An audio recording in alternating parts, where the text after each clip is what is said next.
नमस्कार, मी उर्वी पंगत तुमच्या आमच्यामध्ये तुमच्या सगळ्यांचं खूप खूप स्वागत करत आहे।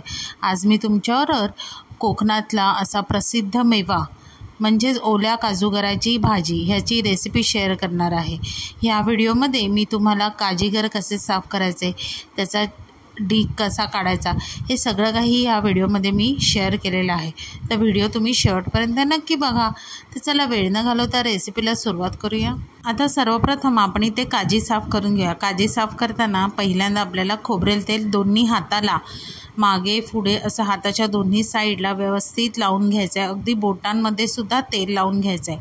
आता ज्या आढाळावर आपण हे काजी कापणार आहोत त्या आढाळाच्या पातीला सुद्धा वरून खालून दोन्ही साईडने तेल लावून घ्यायचं आहे।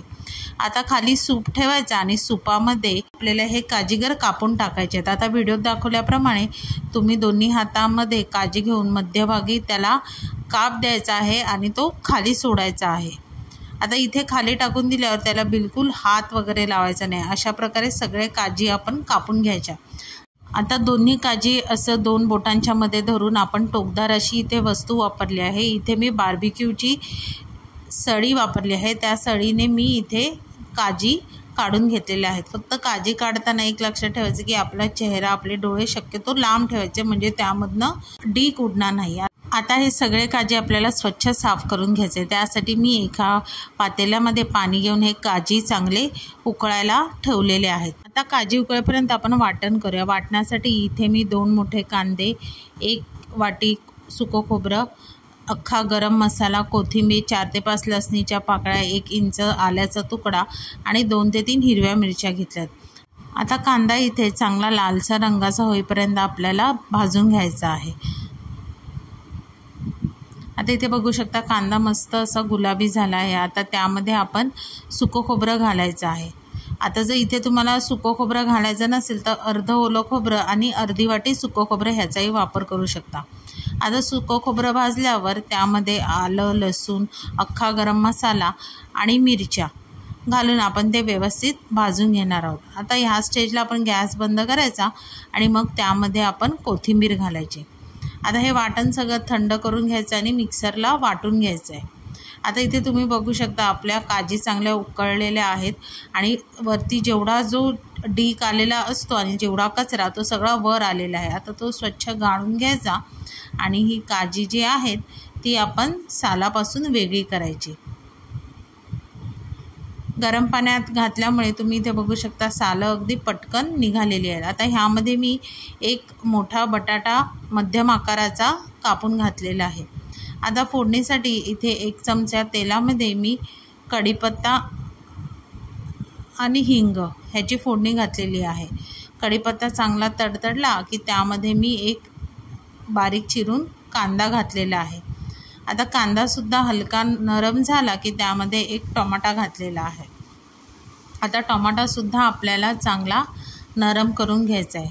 आता इथे मी आलं लसणाची पेस्ट वापरलेली नाही आहे, तुम्हाला जर हवं तर तुम्ही ती इथे घालू शकता। आता ह्यामध्ये मी 2 चमचे एवढे मालवणी मसाला आणि पाव चमचा हळद घातलेला आहे। आता ती फोडणी जळू नये म्हणून थोडंसं पाणी घालून आपण ती मस्तपैकी फोडणी शिजवून घेणार आहोत।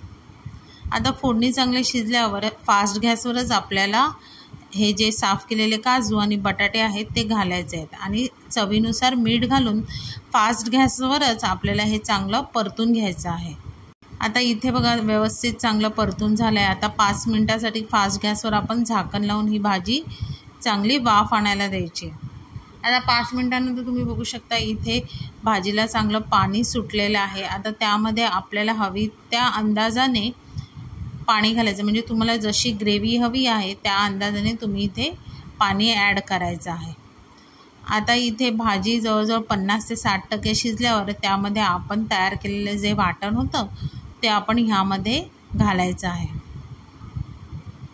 आता वाटण घातल्यावर आपल्याला हवं त्या प्रमाणात म्हणजे कन्सिस्टन्सी बघून आपण ते तिथे पाणी ॲड करणार आहोत। आता पुन्हा झाकण लावून आपण काजू पूर्णपणे शिजेपर्यंत ही भाजी शिजवून घेणार आहोत।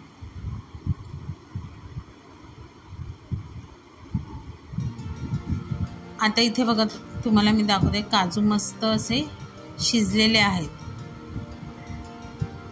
आणि आता आपली ही भाजीसुद्धा तयार झालेली आहे। वरती कोथिंबीर घालायची आणि चिकन आणि मटणापेक्षा सुद्धा झणझणीत आणि चमचमीत अशी ही ओल्या काजीची भाजी तयार झालेली आहे। ही भाजी तुम्ही गरम गरम तांदळाची भाकरी, चपाती ह्याबरोबर खाऊ शकता।